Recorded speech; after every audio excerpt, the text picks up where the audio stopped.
So No Jumper's been making a lot of noise lately, especially with this most recent situation where two YouTubers got into a heated confrontation and it could've got real serious if it wasn't for AD being the middleman. But the two guys I'm talking about is 16ShotEm and POETIK FLAKKO. Now you may be more familiar with 16ShotEm because he's been doing this for a while and he has a large platform himself, but POETIK FLAKKO, he's more so on the new side because he started his channel only 9 months ago. And I have to give him his credit because he grew his channel a lot in a short amount of time, to a point No Jumper started to notice him and they offer him a job to work there. And to say that since FLAKKO been there that it hasn't been a crazy experience would be an understatement, because he's already making a lot of problems with people in the industry and saying controversial statements like Young Thug deserves to do decades in prison, or the time when Wack 100 got mad and had to check him on the podcast. Bro, fuck wrong with you. I gotta hold you accountable, Wack. Who the fuck you talking to right now, bro? Don't ask me no shit like that, bro.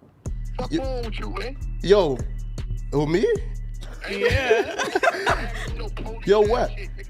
Which I ain't gonna lie, that was funny as hell because it seemed like he wasn't even taking Wack serious either. But regardless, FLAKKO, he's building up a reputation of making crazy statements. And even his podcast co-host is already about the repercussions that FLAKKO could receive due to him just having no filter about what he say. And it's looking like he just experienced it in real time with 16ShotEm. And this all started because 16ShotEm called out Birdman Kevo by claiming that he slept with his wife and he got a BBL. And for some reason, POETIK FLAKKO felt like he had to defend him. So he got on No Jumper and called out Birdman Kevo's manager, where he basically started disrespecting 16ShotEm by saying he's a clout chaser, he's not really in the Chicago streets, and bringing up an old charge where he claimed it was a sexual assault charge on a 13-year-old. So it really took a left turn and 16ShotEm called up Adam about this, where he basically said that he could come on a podcast and talk to POETIK FLAKKO about why he did this and called him a clout chaser. And originally it was just gonna be FLAKKO and 16ShotEm, but Adam called up AD so he could be the mediator just in case something goes left. And looking back at this whole situation, that was the right thing to do. But they start their interview and basically throughout this whole thing, 16ShotEm was running circles around POETIK FLAKKO. He's calling him out on his hypocrisy by basically saying how you gonna interview somebody that wasn't involved in the situation, but yet you called his manager that wasn't involved in their situation that they had, and at the fact that he called him a clout chaser for doing a story on him, but yet he has a whole YouTube channel himself where he do the same thing. So the whole interview for FLAKKO, in my opinion, it looked bad for him. And even AD, who was cool with FLAKKO, was saying like he should just move on from the situation, because when FLAKKO said that people told him that 16ShotEm don't really be in the streets, he just made himself look bad because it really wasn't no proof that nobody said that to him. And it just seemed like throughout the interview that FLAKKO, he was trying to get under 16ShotEm's skin, and it really wasn't working until the end when FLAKKO said this.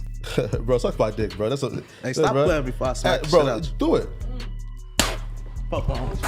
Hey, no. Watch out, we ain't doing that here. Anybody about to watch out.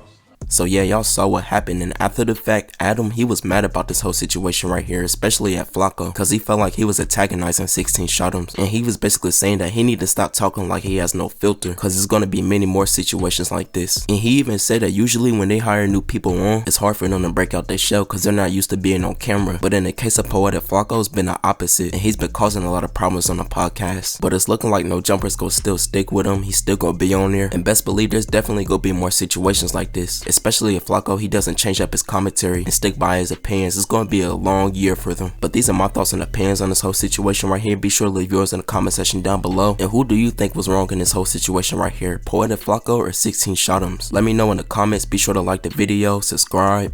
Have a nice day. I'll beat the fuck out of you.